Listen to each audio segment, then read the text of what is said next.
Oh, that makes sense. Maybe I should see if my students actually know what chemistry is.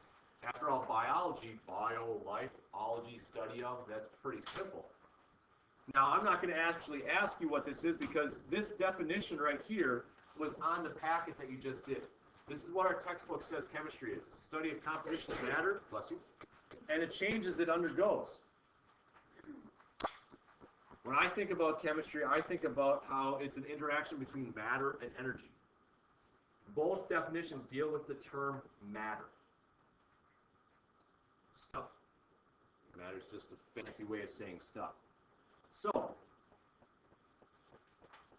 what we have to go over in this class is we have to go over how we can study matter.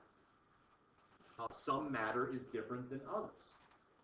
And we're going to see if you can figure this out. We're going to start the simplest way possible.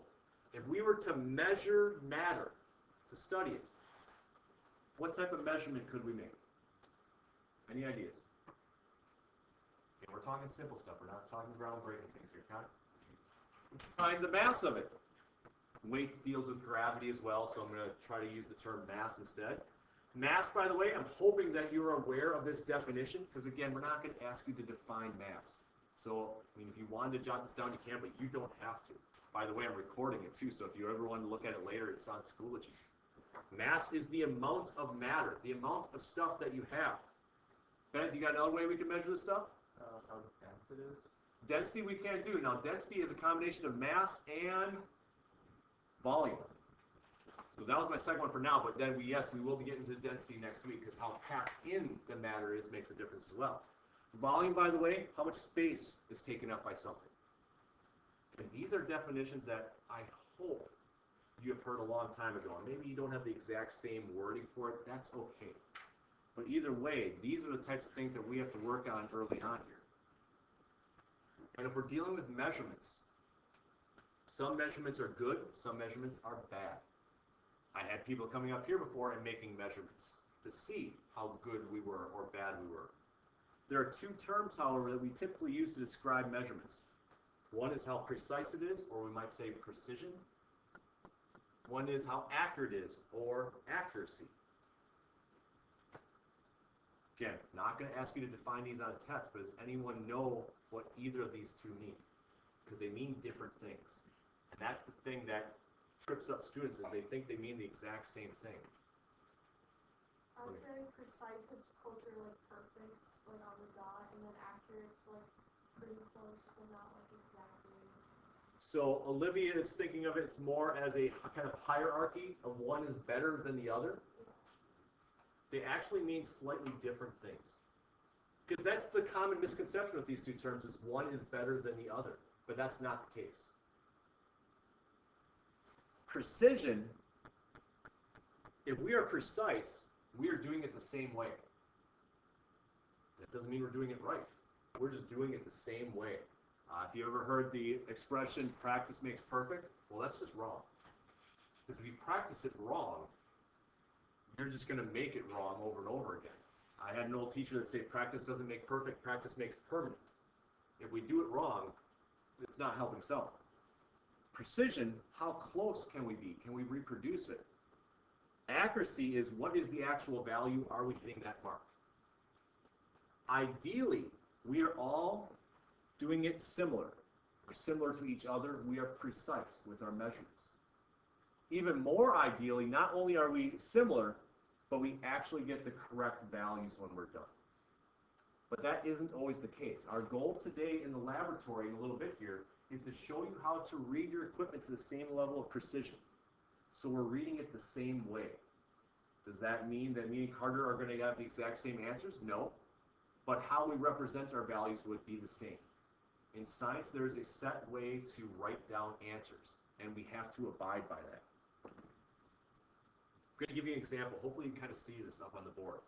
Again, here are 3 trials of data going left to right. And what I don't mention on here is we're trying to solve for the density of copper. The known density of copper, when I look on the periodic table, is 8.96 grams per centimeter cubed. So we're going to say student 1 did 4 trials, and that's what you can see in this first box going across. Student 2 did 4 trials, student 3 did 4 trials.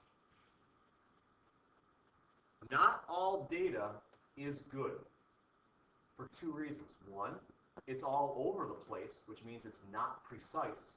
Or 2, we're not hitting the value that we should hit. It's not accurate.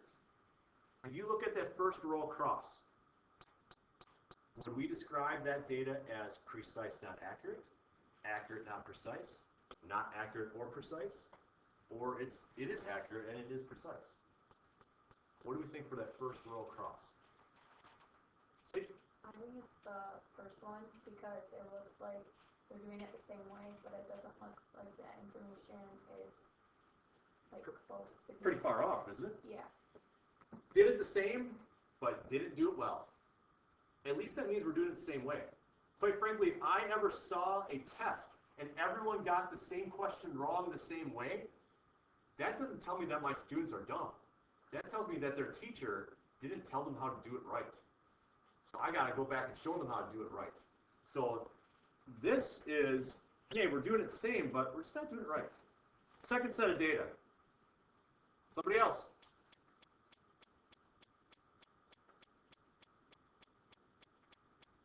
Go ahead, Zach. It's not accurate or precise. Yeah, this is because just it's garbage. Way off. Yeah. We're here, we're there. We're playing darts with our eyes closed, folks, and who knows where it's going. But it's not going in the same spot. So we're not similar, and we're all over the place. Last set of data. It's good, right? It's accurate, it is precise, it is very close to the value. By the way, none of them actually hit the value of 8.96. The odds of you hitting the known value spot on in this class is very low. But that's okay. If we're close, it counts. And we actually have a numerical way to determine if your data is close. We go over that in a couple of weeks as well. By the way, could you be accurate and not precise? Yeah. It's weird, but you can be all over the place, but if you take the average of all of your data points and the average gets you to what it was, then it works. Which leads me into my favorite quote for today. A wise man once told me, if we are all wrong in the same way, we must be right. Man, this man is a genius, and he works in this building, folks. So first off, before we reveal who this profound, I'm not going to call him a young man because he's older than me, profound man told me, if we are all wrong the same way, we must be right. Are they referring to accuracy or precision? Precision.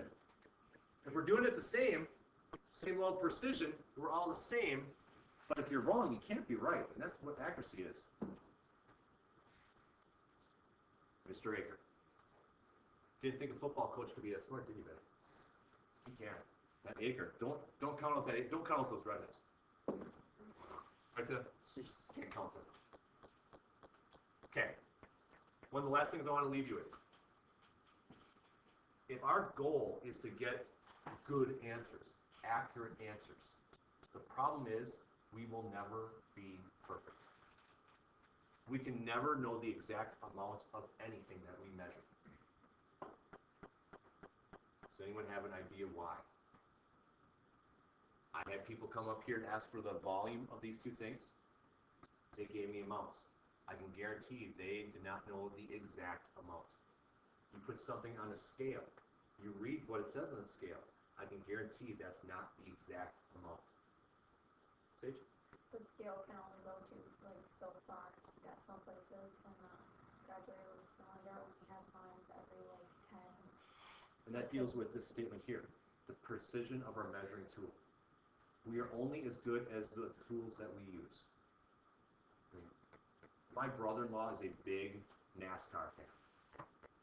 So they'll actually go to a race once a year, be in the middle of the track, and it's just never appealed to me really to watch NASCAR. To me, it seems odd to call them athletes when they're driving. That's what I do every day. And, you know, maybe that's insulting to them. I'm sorry if that's the case. But at the same time, if you put them in a car where the max speed was 55 miles per hour, I don't care how good they are at their craft or how athletic they are, they can only go as fast as what they are driving allows them to go. Now, if all things were equal and I and them were in the same vehicle, I'm sure that they would toast me because they know a lot more about driving than I do. I get that. but they're only as good as what they are driving. We are only as good as what we are measuring with. Because remember, and this is kind of my last statement here, we are composed of atoms. All matter is composed of atoms. And we study specifically atoms next unit. But atoms are too tiny we can't see. Kind of like, Mac, you are in the front there. Can you read all the words there? No. This is a word right here. It's just 2-point font. So I tried to find one of the smallest fonts I could that would still show up as at least a dot. That is an actual word.